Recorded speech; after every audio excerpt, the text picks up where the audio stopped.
तो आम तौर पर लोग कत्ल करने के बाद या तो लाश को जला देते हैं या तो दफन कर देते हैं या तो छोड़कर चले जाते हैं। पर आज की हैवानियत भरी कहानी सुनने के बाद आपका इंसानियत पर से भरोसा ही उठ जाएगा। तो आइए शुरू करते हैं आज की case study, Shraddha and Aftab Poonawalla murder case. तो कहानी शुरू होती है पालघर से, जहां श्रद्धा के घरवाले रहा करते थे। श्रद्धा की मम्मी और पापा दोनों अलग ही रहा करते थे। उन दोनों के अलावा श्रद्धा का एक भाई भी था, जिसकी उम्र 23 साल थी। 2018 में श्रद्धा काम की तलाश में पालघर को छोड़कर मुंबई के मलाड में पहुंचती है और एक कॉल सेंटर में जॉब करने लगती है। इसी कॉल सेंटर में आफ्ताब नाम का एक लड़का भी काम करता था। पूरा नाम आफ्ताब अमीन पूनावाला, उम्र 30 साल। करीब 8-9 महीने बीतते हैं और इन्हीं 8-9 महीनों में आफ्ताब और श्रद्धा को एक दूसरे से धीरे धीरे प्यार हो जाता है। कुछ दिनों बाद जब श्रद्धा अपने घर वापस पालघर जाती है अपनी मम्मी से मिलने, और अपनी मम्मी को आफ्ताब के बारे में बताती है कि वो आफ्ताब के साथ लिव इन में रहना चाहती है। श्रद्धा की मम्मी इसका विरोध करती हैं और कहती हैं कि ये हमारी परंपराओं के खिलाफ है, हमारा परिवार इसकी इजाज़त नहीं देगा, ऊपर से इंटर रिलीजन रिश्ता है तुम्हारा। तो श्रद्धा इसी बात पे गुस्सा होकर घर छोड़कर चली जाती है और अपनी मम्मी से कहती है कि आज से समझ लेना कि आपकी कोई बेटी नहीं है। कुछ समय बीतता है।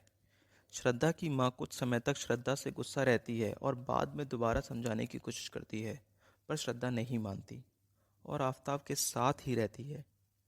समय आता है जनवरी 2020। श्रद्धा की माँ सुमन, उनका देहांत हो जाता है। उनकी मौत की खबर सुनते ही श्रद्धा अपने घर जाती है। वहाँ उसे अपने पापा मिलते हैं। वो भी श्रद्धा को बहुत समझाते हैं और श्रद्धा भी उन्हें बताती है कि आफ्ताब उसे मारता पीटता है। फिर उसके पापा उसे समझाते हैं कि ऐसे रिश्ते को ख़त्म कर दो, लौट जाओ और घर वापस आ जाओ। पर वो नहीं मानती। कहती है आफ्ताब ने मुझसे माफ़ी मांग ली है और अब वो बदल चुका है। यह कहकर वो वापस मुंबई चली जाती है। 2 बार के बाद पिता और भाई दोनों से श्रद्धा की बात होना बंद हो जाती है। फैमिली पालघर में है। बेटी की चिंता में अक्सर विकास वॉकर श्रद्धा की व्हाट्सएप और फेसबुक की प्रोफाइल फ़ोटोज़ को बदलता देख खुद को तसल्ली दे दिया करते थे कि हाँ, श्रद्धा ठीक है, सलामत है। कुछ समय बाद दोनों 8 मई 2022 को मुंबई छोड़कर नई नौकरी की तलाश में और रिश्तेदारों से दूर जाने के कारण से दिल्ली शिफ्ट हो जाते हैं। दोनों दिल्ली के छतरपुर में अपने दोस्तों के संपर्क से आते हैं और वहीं एक घर किराए पर ले लेते हैं और अपनी नॉर्मल ज़िंदगी शुरू कर देते हैं। फिर एक दिन श्रद्धा आफ्ताब को शादी के लिए कहती है। हालांकि वो शादी के लिए काफ़ी समय से आफ्ताब को कह रही थी, पर आफ्ताब शादी करने को तैयार नहीं था और वो बात झगड़े में बदल जाती है। करीब 4 महीने का समय बीत जाता है और मुंबई में यहाँ श्रद्धा का एक दोस्त श्रद्धा के भाई को फ़ोन करता है। कहता है कि वह श्रद्धा को 2-2.5 महीने से फ़ोन करने की कोशिश कर रहा है, पर श्रद्धा का फ़ोन स्विच ऑफ आ रहा है। वहाँ श्रद्धा का भाई भी बताता है कि उसकी भी श्रद्धा से काफ़ी समय से बात नहीं हुई है और फ़ोन स्विच ऑफ आ रहा है। वो यह बात अपने पापा को बताता है। श्रद्धा के पापा श्रद्धा के सभी दोस्तों को फ़ोन करते हैं और श्रद्धा के बारे में पता करते हैं। सबका यही कहना था कि श्रद्धा का फ़ोन 2-2.5 महीने से स्विच ऑफ आ रहा है। इसी के बाद वो तुरंत अपनी बेटी की गुमशुदगी की रिपोर्ट वहीं पालघर पुलिस स्टेशन में लिखवा देते हैं। पालघर पुलिस को बयान देते हुए विकास वॉकर बताते हैं कि उनकी बेटी पहले मुंबई और फिर बाद में छतरपुर दिल्ली में रहती थी। तो पालघर पुलिस ये केस महरौली पुलिस स्टेशन को ट्रांसफ़र कर देती है। उसके बाद श्रद्धा के पापा दिल्ली पहुंचते हैं और पुलिस ऑफिसर को आफ्ताब का नंबर देते हैं। दिल्ली पुलिस आफ्ताब के फ़ोन नंबर को ट्रेस करके आफ्ताब तक पहुंच जाती है। आफ्ताब अपने घर पर ही मिलता है। पुलिस ऑफिसर पूछते हैं आफ्ताब से, श्रद्धा तुम्हारे साथ रहती थी, आप कहाँ हैं? तो उसने बताया कि श्रद्धा और उसका झगड़ा हुआ था शादी को लेकर, और झगड़े के बाद वो घर छोड़कर चली गई थी 18 मई को। तब से उसकी श्रद्धा से कोई बात नहीं हुई है।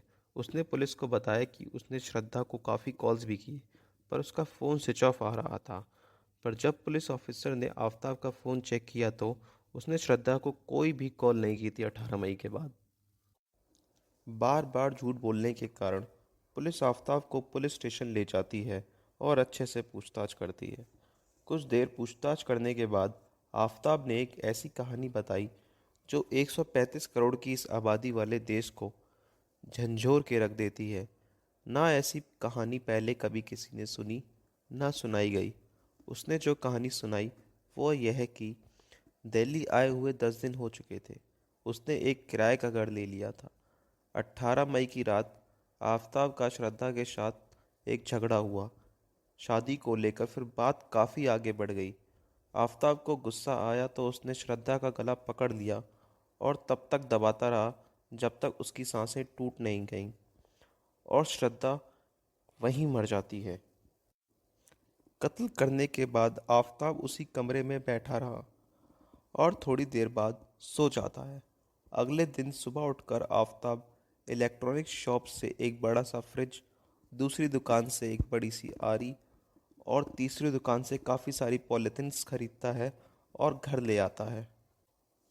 दोपहर के बाद वो श्रद्धा की लाश को बाथरूम में ले आता है और खरीदी हुई आरी से श्रद्धा की लाश के टुकड़े टुकड़े करना शुरू कर देता है। पर एक ही दिन में पूरी लाश के टुकड़े करना मुश्किल था, तो आफ़ताब लाश के आधे अधूरे टुकड़े करके फ्रिज में रख देता है और पूरे बाथरूम की सफाई अच्छे से कर देता है और रूम फ्रेशनर को पूरे रूम में स्प्रे कर देता है। बाद में उसी फ्रिज से पानी पीता है और दूध निकाल के चाय भी बनाता है। फिर भूख लगने पर जोमेटो से खाना मंगाता है और खा के उसी बेड पर सो जाता है और सीधा रात को 2 बजे उठता है। लाश के कुछ टुकड़ों को लेकर अपने बैग में रखता है और घर को लॉक करके पैदल निकल जाता है। पास में ही महरौली का जंगल था। रास्ते में उससे कई लोग टकराते हैं, पर कोई भी पूछताछ नहीं करता। वो जंगल के बीच जाता है और टुकड़ों को हवा में उछाल के वापस घर आ जाता है और दोबारा सो जाता है। अगले दिन फिर ये सब रिपीट करता है। लाश के पहले बाथरूम में छोटे छोटे टुकड़े करता है, फिर रात को 2 बजे चला जाता है दूसरे वीरान इलाकों में टुकड़े फेंकने। ऐसा वो अगले 18 दिनों तक लगातार करता रहता है। ये सिलसिला 19 मई से 5 जून तक चलता रहता है और हर रात 2 बजे ही निकलता था आफ़ताब और हर रात नए इलाकों में इसलिए जाता था ताकि अगर किसी को वो टुकड़े मिल भी जाए तो कोई पहचान ना पाए, क्योंकि पहचान लगाने के लिए पूरी लाश की ज़रूरत पड़ती है। वो 18 दिनों तक श्रद्धा के टुकड़ों को दिल्ली के कोने कोने में फेंकता रहा और वापस आकर अपनी नॉर्मल ज़िंदगी जीता रहा और किसी को कानो कान खबर तक नहीं हुई। इन 18 दिनों में आफ़ताब ने अपनी किसी भी पड़ोसी से बात तक नहीं की। 5 जून को जब लाश के सारे टुकड़े ख़त्म हो गए, उसने फ्रिज को अच्छे से साफ़ किया और उसी जगह रहने लगा। पर आफ़ताब का फ्रिज के साथ रहना ही उसकी सबसे बड़ी गलती बन जाती है। वो आराम से उसी घर में रहता है और 6 महीने का समय बीत जाता है और जब श्रद्धा के पापा पुलिस के साथ आते हैं तब जाकर ये दिल्ली में रहने वाले एक आम से नागरिक की काली कहानी का सच देश के सामने आता है। दिल्ली पुलिस आफ़ताब को लेके उन्हीं जगहों पर वापस जाती है जहां उसने लाश के टुकड़े फेंके थे। सारे टुकड़े ढूंढना तो नामुमकिन था, पर जितने भी टुकड़े मिलते हैं उन सभी का डीएनए टेस्ट आफ़ताब के फ्रिज में मिले हुए डीएनए सैंपल से मैच कराया जाता है और वो टुकड़े श्रद्धा के ही पाए जाते हैं। आफ़ताब फ़िलहाल दिल्ली पुलिस की जेल में है और आफ़ताब को बाकी कैदियों से अलग रखा जाता है। 24 घंटे में से सिर्फ 8 घंटे के लिए आफ़ताब को बाकी कैदियों के साथ मिलने दिया जाता है। बाकी 16 घंटे आफ़ताब को सॉलिटरी कन्फाइनमेंट में रखा जाता है। ये दुनिया शायद जैसी आपको हमको दिखती है वैसी है नहीं।